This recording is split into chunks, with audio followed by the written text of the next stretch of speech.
Salve nação perdida! Aqui quem fala é uma aranha perdida, falando diretamente de Mandacaru.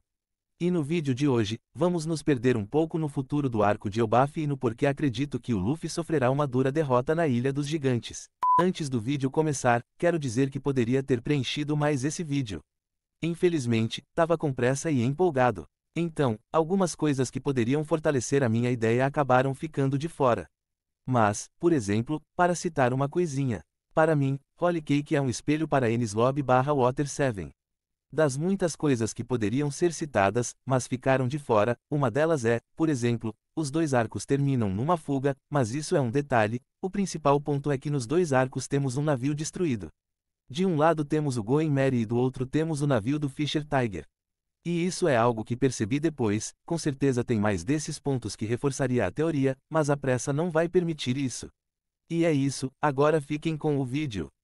Para começar, vou contextualizar as coisas. Tudo começou quando estava estudando como criar um protagonista. A criação de um protagonista tem 4 pilares que são a mentira, a verdade, a meta e o fantasma.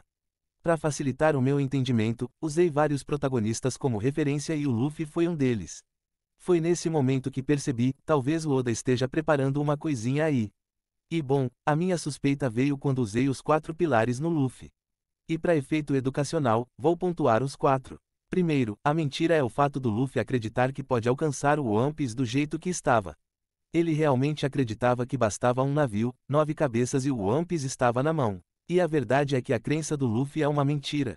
A meta é, obviamente, o One Piece e o fantasma é a morte do Sabo.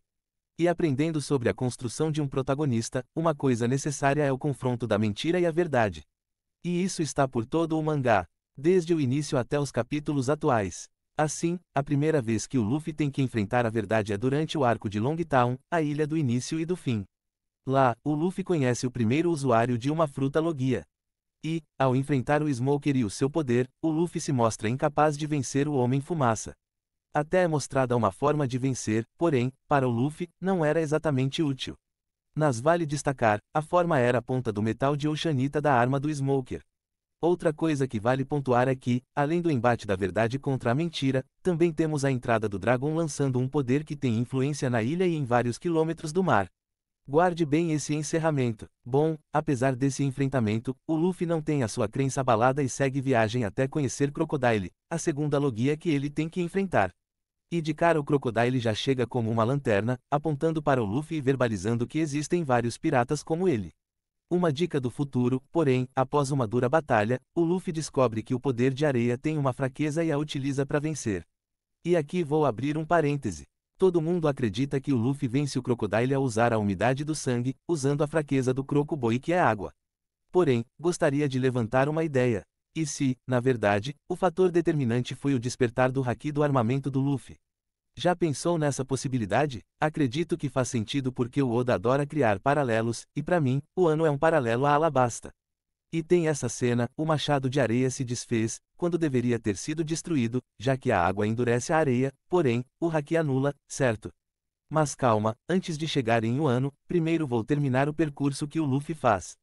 Depois de Alabasta, temos Skypiea. Vale pontuar o seguinte, aqui só estou pegando os pontos importantes para a construção do Luffy, e no Arco do Céu, a gente tem um reforço da crença do protagonista. Quando ele conhece o deus Enel, fica estabelecido que sim, Logias possuem fraquezas, ele só precisa descobrir quais são. Então voltamos para o Mar Azul, onde o Luffy enfrenta primeiro o Aokiji, antes de chegar em Water 7, porém, o Aokiji tem influência sobre todo o arco. E bem, Aokiji é a 4ª Logia que o Luffy tem que enfrentar, mas dessa vez ele volta a ser derrotado. Mas é uma derrota que não tem impacto sobre a sua crença, afinal, o Aokiji é frio, e contra o frio basta usar fogo. A crença do Luffy só vai vacilar quando ele tem que enfrentar o Rob Lucci. Nessa batalha, ele revela a 2ª e a 3ª marcha. Porém, o que permite vencer é o apoio do Usopp. A partir desse ponto, as coisas começam a subir. Não tem mais esse confronto silencioso. A gente vai para Thriller Bark, onde temos um spoiler do que está por vir. Um detalhe interessante desse arco é que o Luffy, Zoro e Sanji são capturados. Além disso, o Mori atua como um representante da verdade e tenta convencer o Luffy de que ele está errado. Porém, o Luffy vence a luta e estabelece que a sua crença está correta, ele está pronto. Vale comentar o surgimento do Kuma, mas o Luffy não chega a enfrentar o urso. A partir daqui não existe batalha, o que temos é um massacre mesmo. Ao chegar em Sabaody, Luffy se vê cada vez mais sufocado. É pacifista, é Kizaru e o Sentomaru e até mesmo o verdadeiro Kuma aparece. O que nos traz a cena memorável do Luffy mandando todo mundo fugir. Isso, obviamente, não funciona, o bando é todo separado e o Luffy, pela primeira vez, aceita que sua crença é uma mentira. Ele não tem o poder para proteger todo mundo, ele não é forte o suficiente para chegar no One Piece. Mas aí, temos um respiro. Luffy vai para a Amazon Lily, come uns cogumelos e recupera a sua confiança. No entanto, o fantasma do Luffy é usado para o mover em direção a Impel Down. Com medo de perder o irmão, ele ataca a prisão e mais uma vez é massacrado. A confiança segue viva e se torna mais forte ao conseguir o apoio de Ivankov. A fuga de Impel Down acontece e Luffy vai para Marineford. E aqui ele é esmagado pela verdade. Não tinha como ele negar a verdade, ele não era forte o suficiente e a prova disso é o seu irmão morto nos seus braços. Mesmo depois de ser convencido a não desistir, ele já não tinha a confiança de continuar.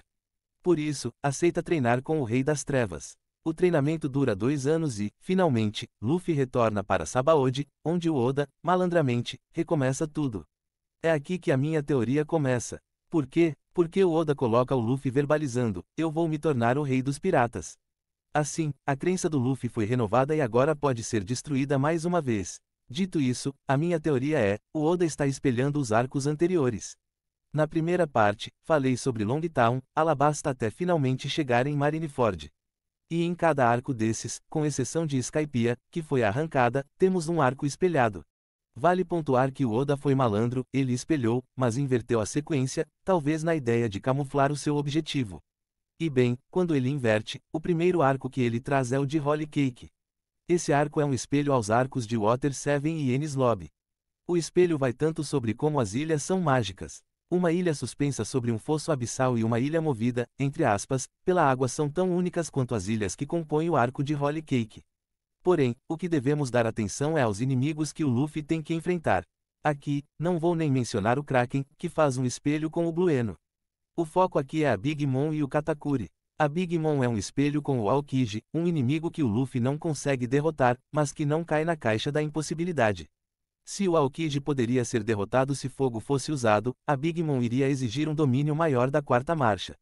Já o Katakuri, ele é espelhado com o Rob Lute. Através dele, se aprende uma nova habilidade, a visão do futuro, e também temos uma nova forma da quarta marcha.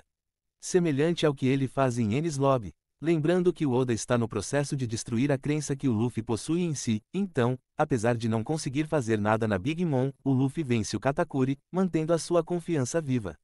Aí, agora deveríamos ter um arco que espelhasse Skypiea, mas imagino que o tema de inimigo natural não faz mais sentido.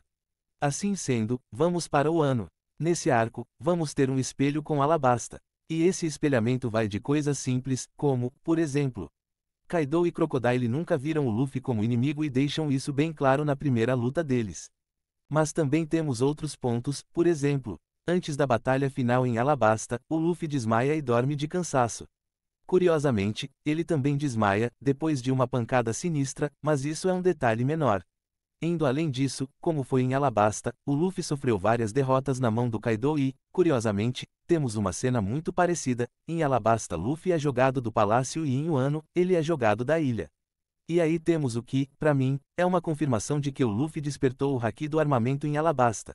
Primeiro que a dica da lâmina se desfazendo é mais que o suficiente, porém, seguindo o espelhamento, se o Luffy despertou o seu fruto em Wano, nada mais justo que ele despertar o armamento em Alabasta, certo? Eu acho justo, para mim faz muito sentido. Faz mais sentido que, chegar em 2025, querendo dizer que o Barba Branca usou o haki do rei em Marineford. Mas enfim, seguindo para o próximo arco, o último onde vai ter esse confronto da mentira com a verdade. E esse é o arco de Egghead. Esse arco faz um espelho com Longtown, traz inimigos aos quais o Luffy não sabe como vencer. Não importa como ele ataque, os inimigos não sofrem danos. E, apesar de serem 5, o verdadeiro problema é Imu. Ou seja, continuamos com um inimigo, assim como foi em Longtown. E, como naquele arco, o Luffy também recebeu ajuda para fugir. Falei para guardar na mente a cena do Dragon lançando aquele vendaval por toda a ilha e mar, não foi? Em Egghead também temos o Hermete que vem e lança o haki do rei de Joy Boy, um golpe que tem uma região de influência gigante. Não lembrar de Longtown é até difícil, principalmente por causa do encerramento. Dito isso, nesse momento, o embate acaba, assim como foi na primeira parte. O que vem a seguir é o momento espelho para Thriller Bark. A diferença é que não foi feito um arco, e não tem uma parada tão explícita como foi naquele. Lá tinha o Moria literalmente dizendo que a confiança do Luffy não fazia sentido. E se ele continuasse daquele jeito, iria acabar morrendo. Ele não morreu, mas passou muito perto. Dito isso, ainda vamos ter parte do bando sendo sequestrados. Curiosamente, Sanji, Zoro e Luffy foram capturados, assim como foi em Thriller Bark. Os caras mais fortes do bando foram sequestrados por animais de estimação. Pra mim, isso é uma dica de que o bando tem muito o que melhorar, ou vão acabar sendo engolidos por Imu e Barba Negra.